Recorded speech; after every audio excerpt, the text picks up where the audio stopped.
क्योंकि पिताजी का जहाँ पे अंतिम संस्कार हुआ था अभी 1.5 महीने पहले, उसी जगह पे माँ का भी किया जाए तो दोनों को शांति मिलेगी।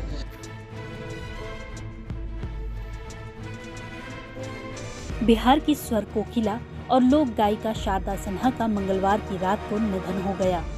दिल्ली के एम्स अस्पताल में उन्होंने रात के 9:20 पर आखिरी सांस ली।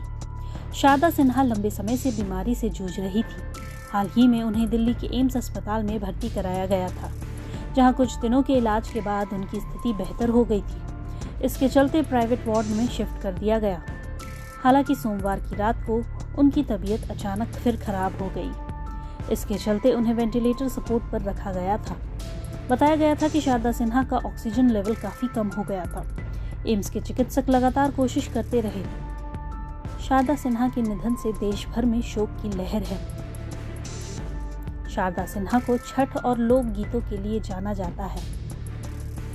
उन्हें पद्म भूषण और पद्म विभूषण भी मिल चुका है। शारदा सिन्हा के निधन को लेकर प्रधानमंत्री नरेंद्र मोदी और सीएम नीतीश कुमार ने भी ट्वीट किया है। पीएम मोदी ने शारदा सिन्हा के निधन पर शोक जताया है। उन्होंने एक्स पर पोस्ट कर लिखा, प्रसिद्ध लोक गायिका शारदा सिन्हा जी के निधन से अत्यंत दुख हुआ है। उनके गाए मैथिली और भोजपुरी के लोकगीत पिछले कई दशकों से बेहद लोकप्रिय रहे हैं। आस्था के महापर्व छठ से जुड़े उनके सुमधुर गीतों की गूंज भी सदैव बनी रहेगी। उनका जाना संगीत जगत के लिए एक अपूरणीय क्षति है। शोक की इस घड़ी में मेरी संवेदनाएं उनके परिजनों और प्रशंसकों के साथ है। ओम शांति। बिहार के मुख्यमंत्री नीतीश कुमार ने शारदा सिन्हा के निधन पर शोक जताया है। उन्होंने कहा, बिहार कोकिला शारदा सिन्हा मशहूर लोक गायिका थी। उन्होंने मैथिली, बज्जिका, भोजपुरी के अलावे हिंदी गीत भी गाए थे। उन्होंने कई हिंदी फिल्मों में भी अपनी मधुर आवाज दी थी। संगीत जगत में उनके योगदान के लिए भारत सरकार ने 1991 में पद्मश्री और 2018 में पद्म भूषण सम्मान से सम्मानित किया था। स्वर्गीय शारदा सिन्हा के छठ महापर्व पर सुरीली आवाज में गाए मधुर गाने बिहार और उत्तर प्रदेश समेत देश के सभी भागों में गूंजा करते हैं। उनके निधन से संगीत के क्षेत्र में अपूरणीय क्षति हुई है। राष्ट्रपति द्रौपदी मुर्मू ने भी शारदा सिन्हा के निधन पर शोक व्यक्त किया है। बिहार कोकिला दिवंगत शारदा सिन्हा के बेटे अंशुमन ने बताया कि मातृ शोक से बड़ा कोई शोक नहीं होता है।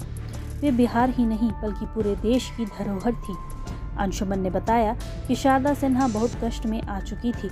सबकी प्रार्थना की बदौलत वो शांति यात्रा पर निकल चुकी है। किया गया है क्योंकि पिताजी का जहाँ पे अंतिम संस्कार हुआ था अभी 1.5 महीने पहले, उसी जगह पे माँ का भी किया जाए तो दोनों को शांति मिलेगी। इसीलिए पटना ही विचार किया गया है और गुलबी घाट का ही प्रयास रहेगा। और कल कितने बजे आप लोग निकलेंगे दिल्ली से? कल सवेरे 9:40 की फ्लाइट से सब कुछ ले जाने की व्यवस्था हो रही है। बता दें कि शारदा सिन्हा का अंतिम संस्कार पटना में राजकीय सम्मान के साथ किया जाएगा। बुधवार सुबह 9:40 की फ्लाइट से शव को दिल्ली से पटना ले जाया जाएगा। मनोज तिवारी ने बताया, आज सुबह इंडिगो की फ्लाइट से शव को पटना ले जाया जाएगा। कागजी प्रक्रिया में एयरपोर्ट पर 1.5 से 2 घंटे का समय लग सकता है। मनोज तिवारी ने कहा कि पटना में राजकीय सम्मान के साथ शारदा सिन्हा का अंतिम संस्कार होगा। 72 वर्ष की उम्र में शारदा सिन्हा ने कल रात 9:20 में अंतिम सांस ली। मनोज तिवारी ने कहा कि आज दोपहर 12 बजे के बाद शारदा सिन्हा के शव को अंतिम दर्शन के लिए पटना में रखा जाएगा। संभवतः 7 नवंबर को शारदा सिन्हा का अंतिम संस्कार होगा।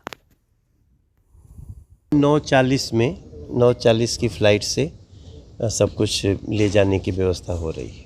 अभी छठ भी चल रहा है मनोज जी, और उनके गानों के बिना अधूरा होता है छठ। हर जगह जहाँ भी छठ हो वहाँ पे गाना उनका शारदा जी का बजता ही था। मैं अभी, हमारी पत्नी छठ कर रही हैं और मैं घर में वो जब खा रही थी नहाए खाए के वक्त, तो उस समय भी उन्हीं का गीत बज रहा था। जब हमको ये समाचार प्राप्त हुआ, हमारी पीएमओ से भी फ़ोन आया, और अब ये कैसा संजोग है, ये ईश्वर की क्या रचना है, हम तो सोच नहीं सकते कि ये सबके ज़ुबान पे अभी 3 दिन पहले हम लोग, आपने देखा होगा, मैंने एक ट्वीट भी किया था कि जब दिल्ली के सभी छठ समितियों को लोग बैठे थे तो सब ने शारदा दीदी के बढ़िया स्वास्थ्य हो जाए इसके लिए प्रार्थना किया था। मगर अब इसके सामने तो होनी के सामने किसी की कोई चल नहीं सकती। तो कल 9:40 की फ़्लाइट से पटना के लिए प्रस्थान करेंगे और वहाँ पे जो भी कार्यक्रम होगा वो परिवार के द्वारा प्रभातखबर.com, विश्वास वही, रफ्तार नहीं।